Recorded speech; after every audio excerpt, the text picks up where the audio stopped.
ابھی آپ نے دیکھا ہے 97 بچے قرآن کریم کے حافظ ہوئے اور ان کے سروں پر آپ کے سامنے پگڑی بدھی ہے، اور اسی طرح سے 92 بچے قاری ہوئے۔ کہتے ہیں حافظ اور قاری دونوں کی بڑی شان ہے۔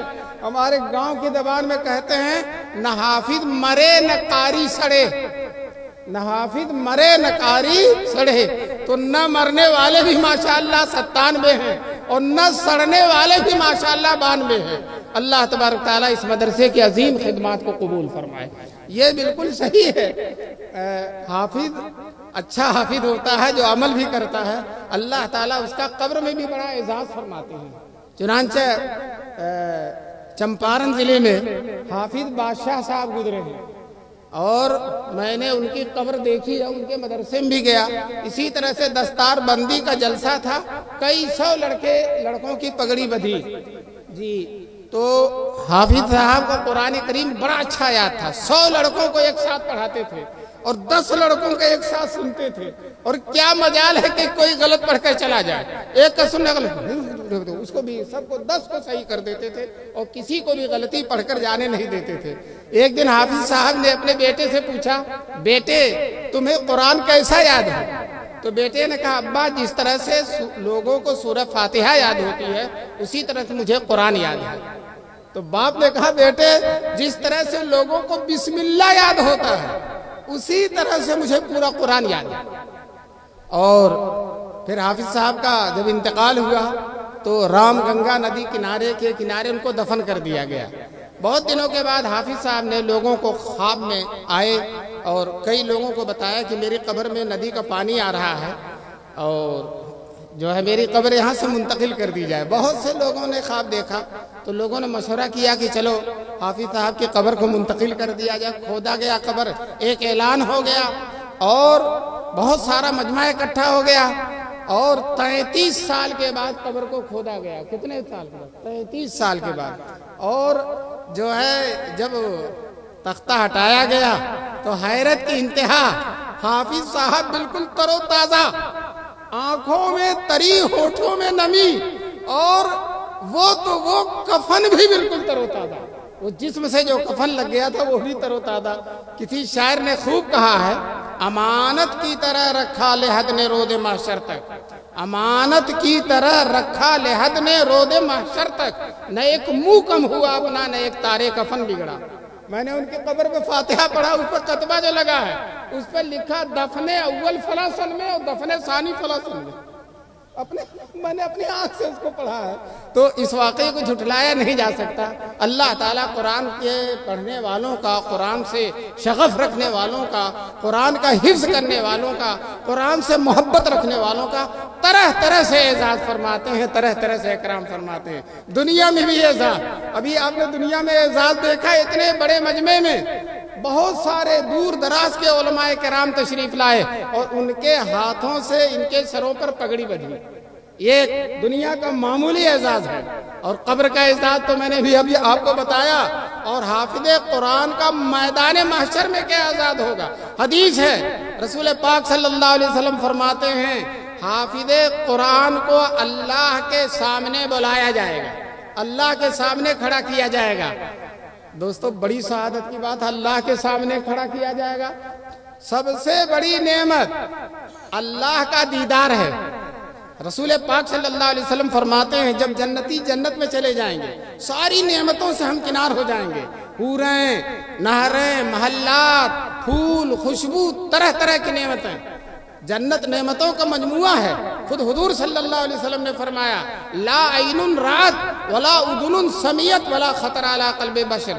ایسی نعمتیں ہیں جن کو کسی آنکھ نے دیکھا نہیں ہے، کسی کان نے سنا نہیں ہے، اور کسی دل کے حاشیے خیال میں بھی وہ نعمتیں نہیں گزری ہیں جو جنت کی نعمتیں ہوں گی۔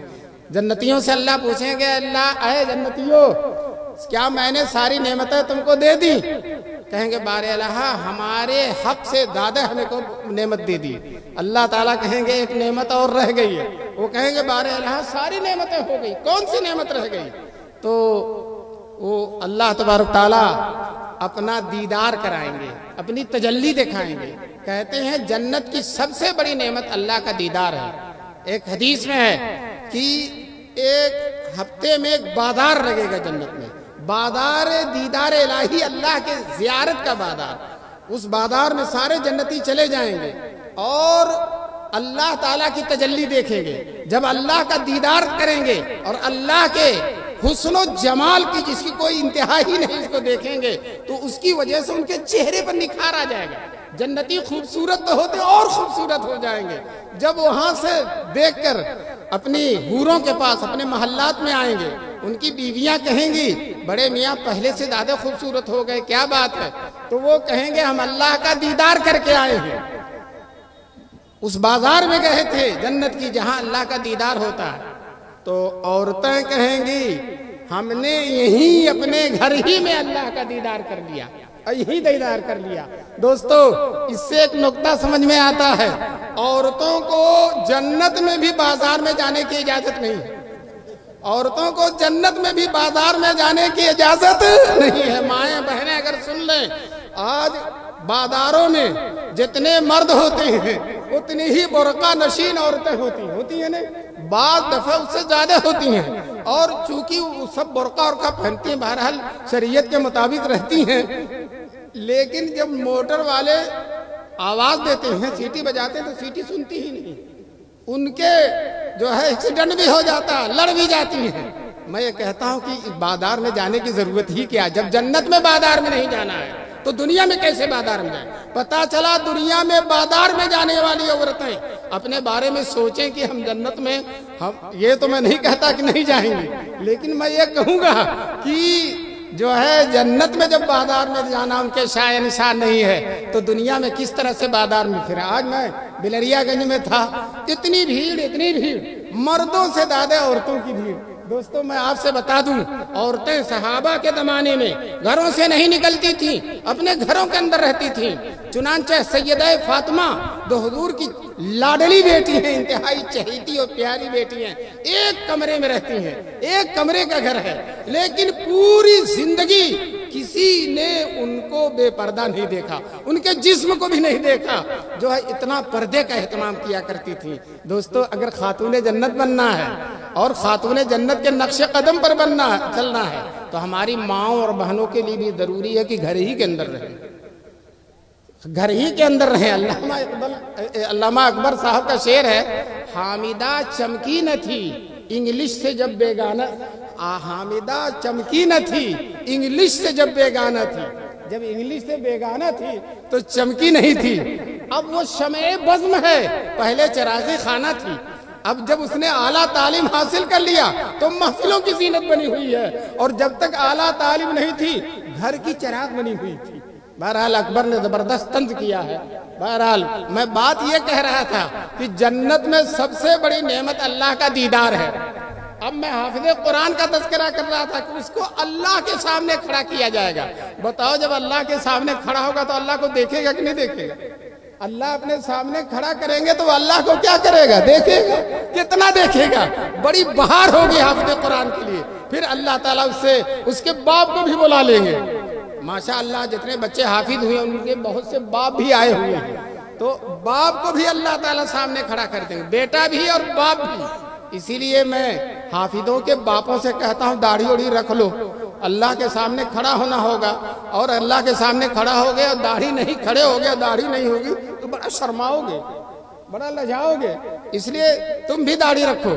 اللہ تعالیٰ باپ کو بھی بلائے گا اور بیٹے کو بھی، اور بیٹے سے کہے گا پڑھو، بیٹا اعوذ باللہ بسم اللہ کہہ کے پڑھنا شروع کرے گا، ایک آیت پڑھے گا باپ کا ایک درجہ بڑھے گا، دوسری آیت پڑھے گا باپ کا دوسرا، بیٹا پڑھتا جائے گا اور باپ کا درجہ بڑھتا چلا جائے گا۔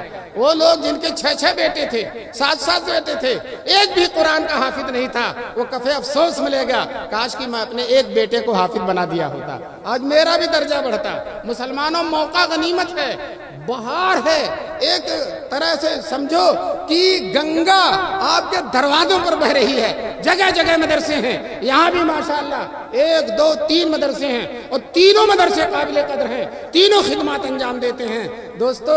اور اسی طرح سے جہاں بھی ہر مدرسے میں حافظ ہو رہا، ہر مدرسے میں قاری ہو رہا، پورے ملک میں۔ اور ان مدرسوں کی برکت سنو، آج اگر پورے ملک میں 70,000 حافظ ہیں تو آئندہ سال انشاءاللہ 90,000 ہو جائے گا۔